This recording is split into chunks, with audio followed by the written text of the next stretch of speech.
In today's video, I'm going to teach you how to cancel Flo App Subscription. This process is straightforward and will help you manage your subscriptions effectively. Let's get started. First, open the Google Play Store on your Android device.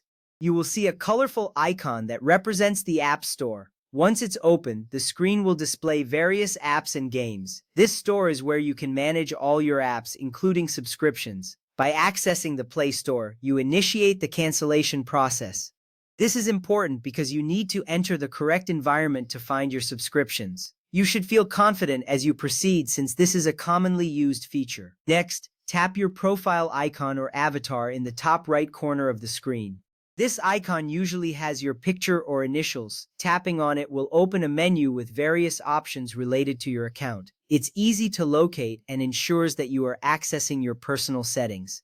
This step is crucial because it directs you to the account management section. You will notice how simple it is to navigate through your options. From there, select Payments and Subscriptions from the menu. This option is typically towards the middle of the list. A new screen will appear, providing you with details about your payment methods and any active subscriptions. Selecting this option is key to managing your financial commitments tied to your apps. It gives you an overview of where your money is going, which is helpful for budget management. You are now just a few steps away from canceling your subscription. Now tap Subscriptions. This choice will take you to a list of all your active subscriptions linked to your Google account. Here you can see various services you are currently subscribed to. It's important to review this list carefully as it helps you understand your ongoing commitments. By tapping on subscriptions, you are narrowing your focus to the specific services you want to manage. Take a moment to ensure you are in the right section.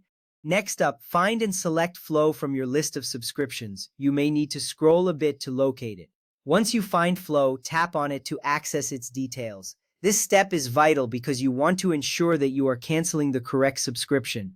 Selecting Flo will allow you to see specific options related to that service. You can feel relieved knowing you're on the right track to canceling your subscription. After that, tap Cancel Subscription. This button is often highlighted and easy to find. Tapping it will prompt you with options or confirmations regarding the cancellation. This action is significant because it officially initiates the cancellation process. You will want to make sure to read any messages that appear, as they may guide you through final confirmations. You are almost done with this process. Finally, follow the on-screen instructions to confirm your cancellation. These instructions may vary, but they will guide you through any last steps needed to complete the cancellation. It is crucial to complete this step as it finalizes the process. Following these prompts ensures that there are no lingering charges. Once completed, you will see a confirmation that your subscription has been successfully canceled. By following these steps, you have now successfully canceled your Flo app subscription. This gives you control over your expenses and allows you to manage your apps better. Thank you for watching, and I hope this guide was helpful for you.